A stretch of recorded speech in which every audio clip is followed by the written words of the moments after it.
ফিলিস্তিন নিয়ে দুঃখ প্রকাশ এবং বাংলা নতুন বছরের শুভেচ্ছা জানিয়ে দেশের মঙ্গল কামনা করে শুভেচ্ছা বক্তব্য রাখছেন জাতীয়তাবাদী শ্রমিক দলের সহসভাপতি, জাতীয় বিদ্যুৎ শ্রমিক ফেডারেশনের ভারপ্রাপ্ত সাধারণ সম্পাদক, বাংলাদেশ জাতীয় বিদ্যুৎ শ্রমিক কর্মচারী ইউনিয়ন এর সংগ্রামী সাধারণ সম্পাদক এবং প্রথম শ্রম আদালতের শ্রমিক প্রতিনিধি জনাব মোহাম্মদ আবুল কালাম আজাদ।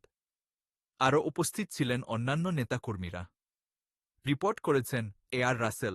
একজন হিউম্যান বিইং হিসাবে তার স্বাধীনভাবে চলাচল করা এটা গড গিফটেড একটা রাইট। পৃথিবীর একটা চক্রান্তের কারণে আজকে ফিলিস্তিনিরা এভাবে আক্রান্ত এবং আমরা সমব্যথী। আমরা চাই যে মানুষের স্বাভাবিক অধিকার হিসাবে একটা ফিলিস্তিন যেহেতু জাতিসংঘ থেকে আগেই স্বীকৃত হয়েছে, একটা স্বাধীন রাষ্ট্র হিসেবে তারা স্বীকৃতি পাক এবং তাদের কাজ তারা করুক, এটা আমরা প্রত্যাশা করি। নেতানিয়াহু উনি তো আসলে মানুষ বলাটা তাকে যুক্তিসঙ্গত হবে না, উনি জীবিত মানুষের রূপে একটা অমানুষ। আমরা তাকে আহ্বান জানাতে চাই আল্লাহ তার হেদায়েত দান করুক এবং সে হেদায়েত প্রাপ্ত হোক। আপনি জানেন ইতিমধ্যে যে আমি একজন বিদ্যুৎ শ্রমিক এবং শ্রমজীবী মানুষরা খুবই কষ্টের মধ্যে আছে, যেহেতু বাংলাদেশে কোনো জাতীয় সর্বনিম্ন মজুরি আইন নাই। আমি বাংলা নববর্ষ উপলক্ষে সবাইকে শুভেচ্ছা জানাই এবং পাশাপাশি শ্রমিকদের সুরক্ষার জন্য একটা সর্বনিম্ন জাতীয় মজুরি আইন এই অন্তর্বর্তীকালীন সরকার চালু করুক, এটা আমি প্রত্যাশা করি। আমি একজন শ্রমজীবী মানুষের একজন কর্মী হিসাবে আমি শ্রমজীবী ভাই এবং বোনদেরকে আমি আহ্বান জানাই, আপনি নিজের স্বার্থ বিঘ্নিত হলে আপনি সবাই ঐক্যবদ্ধ থাকুন।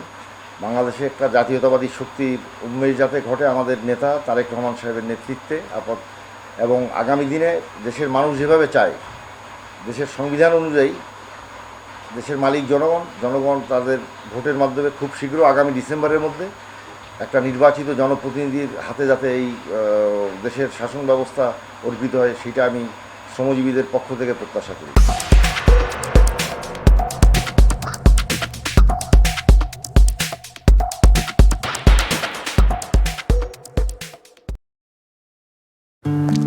দিন শেষে যখন খেতে বসি, পছন্দের ডিশগুলো সবাই এক্সপেক্ট করে। দাদু, নো বিফ।